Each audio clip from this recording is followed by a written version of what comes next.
Bien, bueno, en este vídeo vamos a hablar un poco de el periodo del estalinismo, que es la siguiente fase que nos tocaría ver sobre la Revolución Rusa y sobre la Unión Soviética, y en principio la última que veremos a través de vídeo, ¿vale? Os mandaré algún tipo de información sobre lo que sucedió después, sobre el periodo de desestalinización, pero en principio ya por vídeo esto sería el último que grabaríamos sobre este tema, ¿vale? Bien, un poco para entender lo que fue el estalinismo, creo que uno de los factores que tendríamos que tener en cuenta es que el propio partido bolchevique, es decir, el partido que dirige, que lidera la revolución, no es homogéneo, ¿no? Sino que estaba dividido en distintas tendencias, ¿vale? Por ejemplo, ya lo comentamos en su momento, cuando surgió la nueva política económica, es decir, aquella especie de introducción relativa de la propiedad privada a pequeña escala, ¿no? Sobre todo en las pequeñas propiedades de los campesinos y las pequeñas industrias, ¿no? Pues dentro del propio partido bolchevique hubo una corriente de oposición a esa nueva política económica, que además denunciaba la acumulación de poder por parte del propio partido en detrimento de los soviets, ¿no? Que era la corriente de la oposición obrera, ¿no? Dirigida por una revolucionaria bolchevique que era Alejandra Kollontai, ¿vale? Pese a que en el 10º congreso del partido bolchevique, que ya en aquel momento se llamaba Partido Comunista, se decidió prohibir las fracciones internas. En la práctica, en el partido siguió habiendo distintas posturas, ¿no? Que discutían entre sí, que debatían y que luchaban por el liderazgo, ¿no? Y por el desarrollo, la aplicación de las posturas políticas que ellos defendían, ¿vale?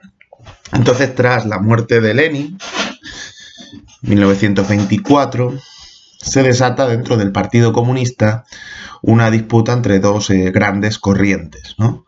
Aunque había más. Por un lado, la que liderará Trotsky, y por otro lado, la que liderará Stalin, que en aquel momento se apoya en otros dos dirigentes muy significados dentro del partido, como eran Zinoviev y Kamenev, ¿vale?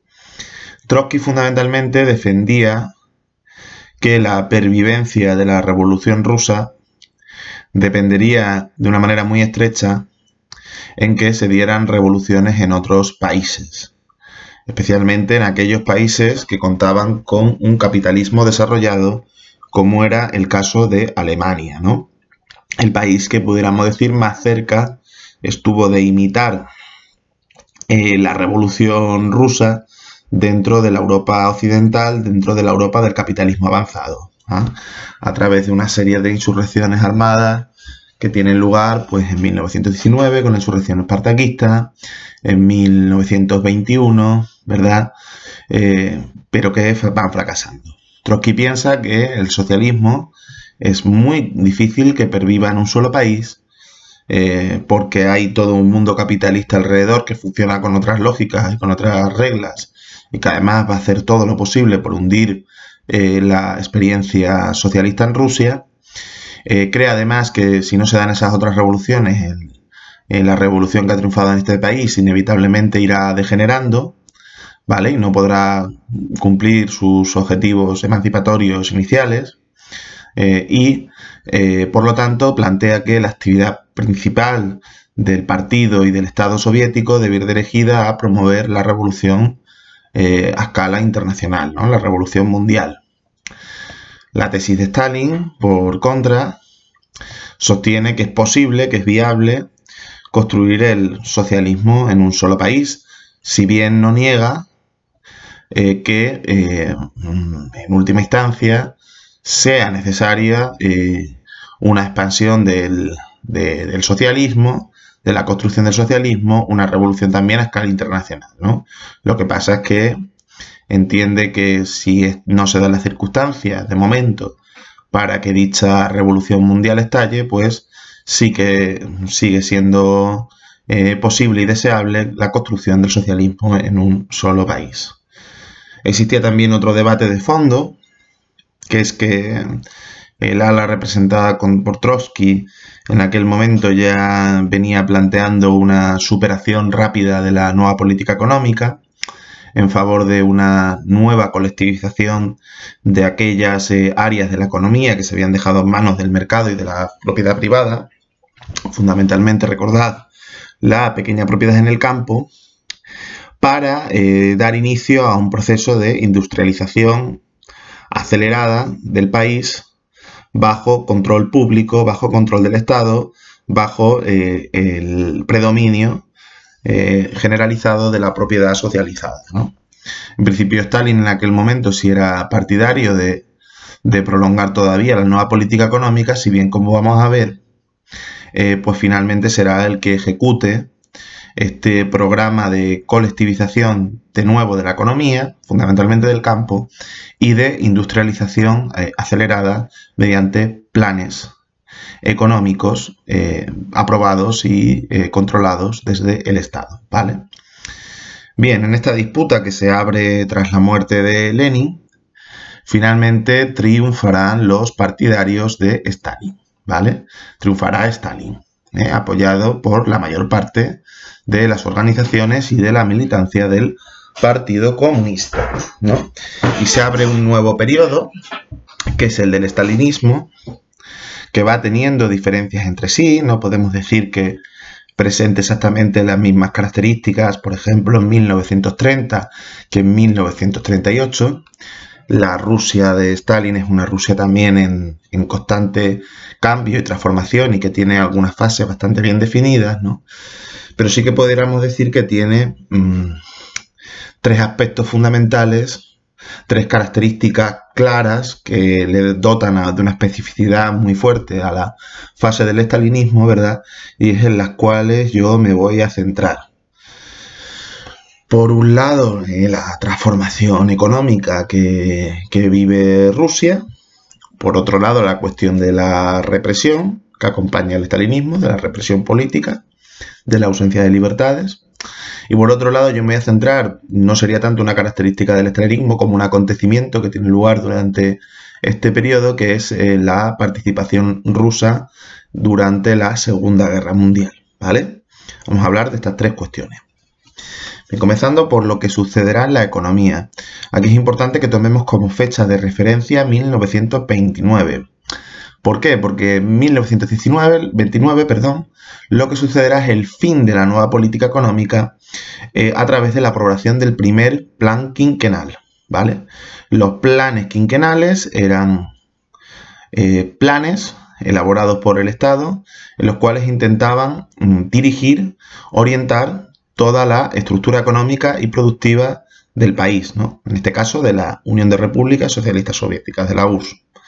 El primer plan quinquenal implicará la colectivización del campo, es decir, todos aquellos pequeños campesinos, porque los terratenientes ya habían sido expropiados durante la Revolución, que mantenían su propiedad privada y que además podían comerciar libremente con sus cosechas, ¿no? Dentro de una economía más o menos de mercado, pues sus propiedades pasarán a ser colectivizadas bien en cooperativas, que se llamarán koljoses, o bien en empresas estatales agrícolas que se llamarán sovkhozes.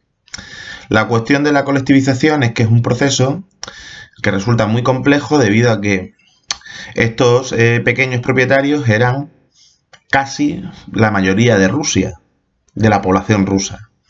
Estamos hablando de decenas de millones de personas. Si bien es cierto que los campesinos más humildes, más pobres, pese a tener una propiedad, pudieron dar un apoyo a la colectivización porque entendían que con esta ganaban más que perdían, ¿no? La colectivización del campo va acompañada de la entrega de maquinaria agrícola, de tractores, ¿no? De servicios sociales vinculados a los koljoses o a los sovkhozes. Si bien digo, estos campesinos pobres podían dar apoyo a dicha colectivización, en el caso de aquellos que tenían una posición más acomodada, que tenían una parcela más grande o más productiva, o que se manejaban mejor en el comercio de sus cosechas, los campesinos acomodados en definitiva, llamados kulaks, y que no son un porcentaje precisamente pequeño de la población, son un sector significativo, lo que se desatará es una gran oposición a la colectivización, ¿vale? De tal forma que hay quienes definen este proceso como de colectivización forzosa del campo, es decir, impuesta a no te diría yo una mayoría social, pero sí a un sector considerable del pueblo ruso, del campesinado ruso. De tal forma que se desata una intensa lucha de clases en el campo entre los partidarios de esta colectivización, el partido, el Estado, una parte de los campesinos, sobre todo los más pobres, ¿no? Y los kulaks, pero también otros sectores del campesinado que rechazan por todas las vías posibles dicho proceso de colectivización, ¿no?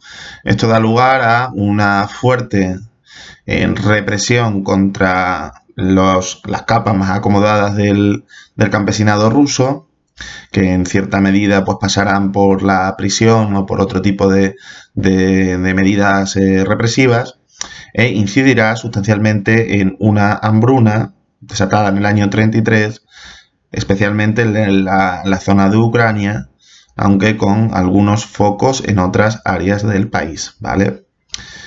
El primer plan quinquenal supondrá también el inicio de un intenso proceso de industrialización dirigido por el Estado y basado en el 99% de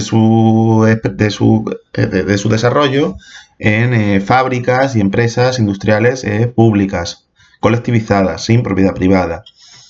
En principio, la industrialización iniciada en este primer plan quinquenal, y que quinquenal, por cierto, porque tenían 5 años de duración, ¿no? Y continuada en el segundo y en el tercer plan quinquenal, puede ser calificada de un cierto éxito. Puede ser calificada de un cierto éxito en el sentido de que Rusia, la Rusia soviética, la Rusia de Stalin, pasará en un periodo de tiempo muy breve, durante los años 30, de ser un país agrario, campesino, subdesarrollado, en ser una clara potencia industrial y económica, pasará a ser un país relativamente urbanizado, ¿no? Ya en los años 50 podemos afirmar que en Rusia vive más gente en las ciudades que en el campo. Aumentará a un cierto nivel también el nivel de vida y de consumo del pueblo ruso, aunque esto debe ser bastante matizado por lo que comentaré a continuación, ¿no? Y en definitiva se producirá una modernización de la economía y del modelo productivo ruso soviético, ¿no?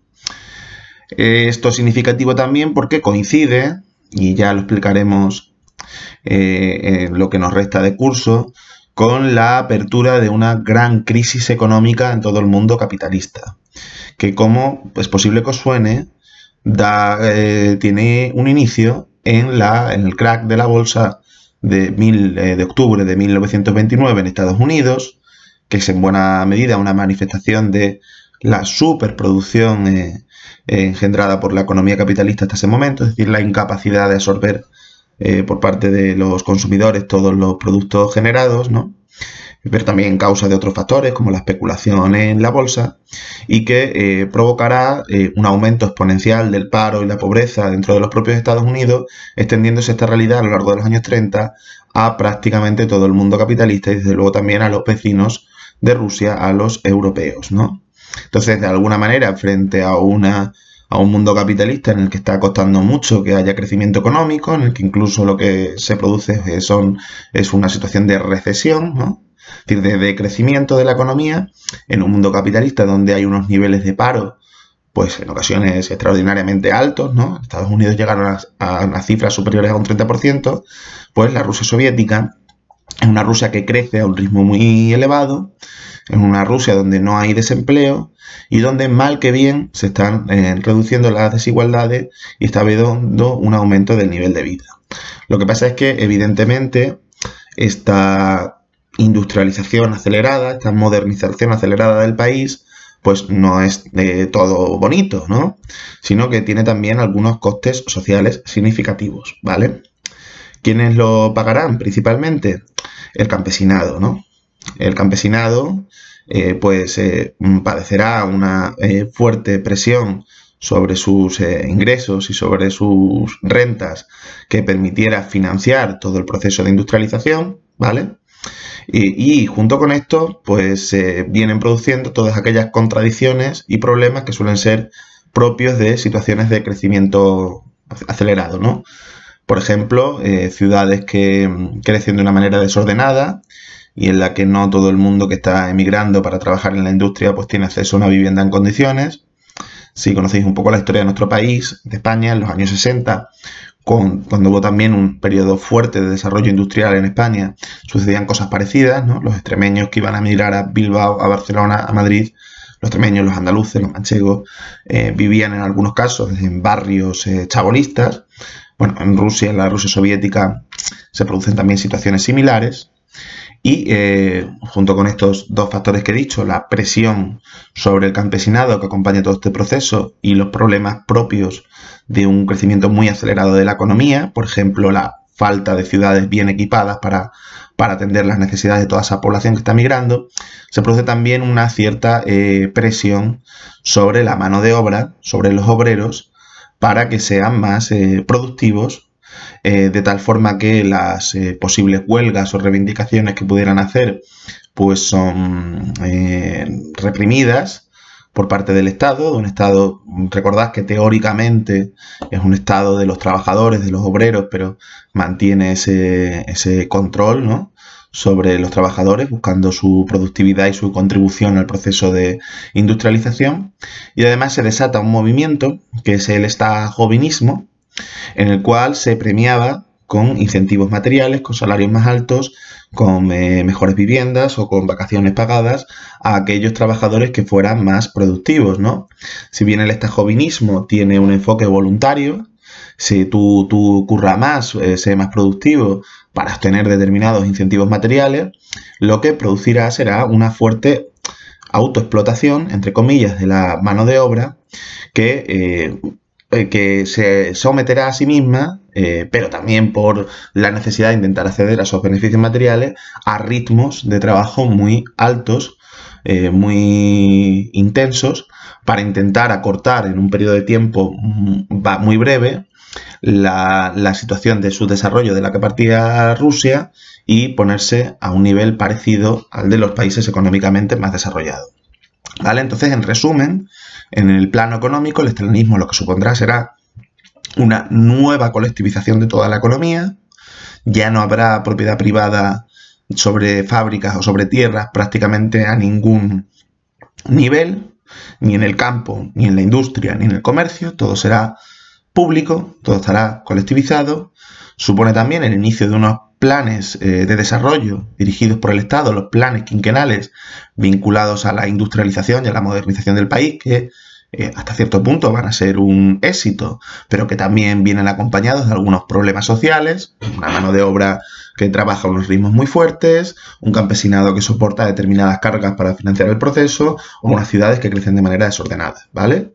Porque en cualquier caso, la ausencia de desempleo, el crecimiento económico que experimenta Rusia durante los años 30, pues hacen también que la Unión Soviética aparezca como un modelo atractivo para mucha gente en aquel momento, incluso para gente que no era precisamente comunista o que no estaba vinculada al movimiento obrero. Dicen, bueno, por ejemplo, algunos intelectuales, algunos economistas burgueses van a decir, vale, no nos identificamos con esta revolución, pero reconocemos pues su capacidad de desarrollo frente a un mundo capitalista que en aquel momento estaba en crisis, estaba en práctico hundimiento, ¿vale? Este es el apartado, digamos, de lo que supondrá el estalinismo en el plano económico. ¿Qué supondrá en el plano político? Bueno, pues básicamente un aumento muy significativo de la represión y de la ausencia de libertades, de la persecución de la crítica, de la persecución de la disidencia, tanto al propio sistema soviético como al propio liderazgo de Stalin. Si bien la Revolución Rusa durante la Guerra Civil aplica una táctica de terror rojo con una represión de masas, una vez finalizada la contienda podemos decir que la situación se normaliza y si bien algunas cosas de las que se realizan durante este periodo en cuanto a libertades, como la aprobación, la instauración de un régimen de partido único, es decir, solo se está permitido el Partido Comunista, bueno, pues las medidas de represión se relajan y la tolerancia hacia la crítica aumenta, ¿no? Después de la guerra civil. Toda esta situación irá cercenándose poco a poco a lo largo del periodo stalinista, a través del inicio de una represión de masas. Es llamativo que esta represión en buena medida está dirigida contra los propios comunistas dentro del partido. Es decir, a aquellos que se pensaba, aquellos militantes del Partido Comunista que se creía pudieran ser contrarios a Stalin, ¿vale? Serán perseguidos y reprimidos. A esto se le llamará las purgas. Las purgas consistirán en grandes operaciones de represión contra militantes del propio Partido Comunista o contra altos cargos del Estado, de la cúpula del ejército o de la dirección de las empresas estatales, en fin, altos funcionariados y miembros del Partido Comunista, más incluso que contra opositores pertenecientes a otras tendencias políticas distintas a las del partido, ¿no? La represión será sobre todo una represión hacia adentro del partido, contra los propios militantes comunistas críticos con lo que representará Stalin. Las purgas se inician en el año 1933 tras el asesinato de Kirov, un dirigente del partido en Moscú, que supuestamente se adjudica a tendencias opositoras a Stalin. Kirov era una persona bastante identificada con Stalin. Se identifica como un atentado terrorista, obra de una conspiración interna dentro de Rusia, y dicho asesinato pues da comienzo a las detenciones de militantes, de dirigentes del Partido Comunista que supuestamente rechazaban el liderazgo de Stalin. Pero cuando estas purgas llegan verdaderamente a un nivel auténticamente terrible, serán en el año 38 y 39. Durante el año 38 y 39 se cometerán aproximadamente 700.000 fusilamientos de opositores políticos, ¿vale? Siendo esta el mayor episodio represivo jamás conocido en la historia soviética, ¿vale? ¿En qué se nota también este descenso de las libertades, esta imposición de un régimen claramente autoritario por parte de Stalin? Pues por poner un ejemplo, en un plano como el del arte y la cultura, ¿no? En los comienzos de la Revolución Rusa lo que se producirá es una gran explosión de creatividad artística, en parte porque la censura tan rígida e imperante durante el zarismo había desaparecido, y en parte también porque los propios intelectuales y artistas rusos se identificarán en su mayoría con el proceso revolucionario, y toda esta creatividad se le irá poniendo fin precisamente en el periodo stalinista, ¿de acuerdo? Imponiendo un único estilo de arte. Esto podría ser matizable, pero por lo menos promoviendo un estilo de arte oficial, como será el del llamado realismo socialista, ¿no? Que básicamente condenaba el empleo de formas artísticas de vanguardia como la que podría representar en el plano de la pintura la pintura abstracta, ¿no? Poniendo, por ejemplo, las formas figurativas, ¿vale? ¿En qué se notará también el aumento de la represión? A mi juicio puede ser enmarcado dentro de ese aumento de la represión también las medidas de carácter conservador que empiezan a tomarse en materia sexual y de derechos de las mujeres, ¿no? Por ejemplo, durante el periodo del estalinismo se reinstaurará la persecución, la penalización de la homosexualidad, se pondrán muchas trabas para el aborto e incluso el divorcio, que había sido una de las conquistas de la revolución, pues también estará sujeto a muchos más requisitos que impedirán hablar de un divorcio auténticamente libre. Es decir, se retrocede en el plano de las libertades sexuales y de las libertades de las mujeres también, ¿vale? Bueno, finalmente os he dicho que íbamos a comentar también, lo voy a hacer de una manera muy breve, cuál será la intervención de Rusia, de la Unión Soviética, en la Segunda Guerra Mundial. Para entender esto, primero tenemos que tener presente que el ascenso de los fascismos en Italia y sobre todo en Alemania suponía una amenaza muy seria para la estabilidad del régimen soviético y de la Rusia revolucionaria, ¿no? Porque entre los planes de Hitler, de los nazis, estaba sin lugar a dudas el iniciar una invasión sobre suelo soviético debido tanto a su anticomunismo feroz como a los proyectos imperialistas nazis que consistían en la conquista y colonización de todo el este europeo para someter a la población eslava a condiciones de esclavitud y de trabajo forzoso, ¿no? Entonces, bueno, la Unión Soviética se vive en una situación de amenaza constante durante la década de los 30. En parte por eso también insiste en industrializarse de una manera tan rápida, para estar preparada a nivel militar para esa invasión. Intenta establecer alianzas con Francia y con Inglaterra para evitar que Hitler dé inicio a esa guerra contra Rusia, ese intento de invadir Rusia. Lo que pasa es que Francia y sobre todo Inglaterra, con Chamberlain, lo que tendrán será una táctica de apaciguamiento hacia Hitler, por el cual tolerarán algunas de las iniciativas imperialistas de este. Por ejemplo, tanto franceses como ingleses tolerarán en 1938 la agresión militar de Hitler, de los nazis, sobre Checoslovaquia en la llamada Conferencia de Múnich. Ante este escenario, en el que la Unión Soviética se ve prácticamente aislada, se firmará un pacto de no agresión con Hitler en 1939, que llevará incluido también la presencia soviética en la zona norte de Polonia, una vez los nazis iniciaran la invasión de este país, de Polonia, el 1 de septiembre de 1939, dando lugar a la Segunda Guerra Mundial. Posiblemente, cuando los nazis y los soviéticos, cuando los soviéticos firman este pacto de no agresión con los nazis, eran conscientes de que este tendría un carácter temporal y que sería roto finalmente por Hitler. Esta situación llegará en junio de 1941 con la llamada Operación Barbarroja, en la cual los nazis invaden el territorio de la Unión Soviética.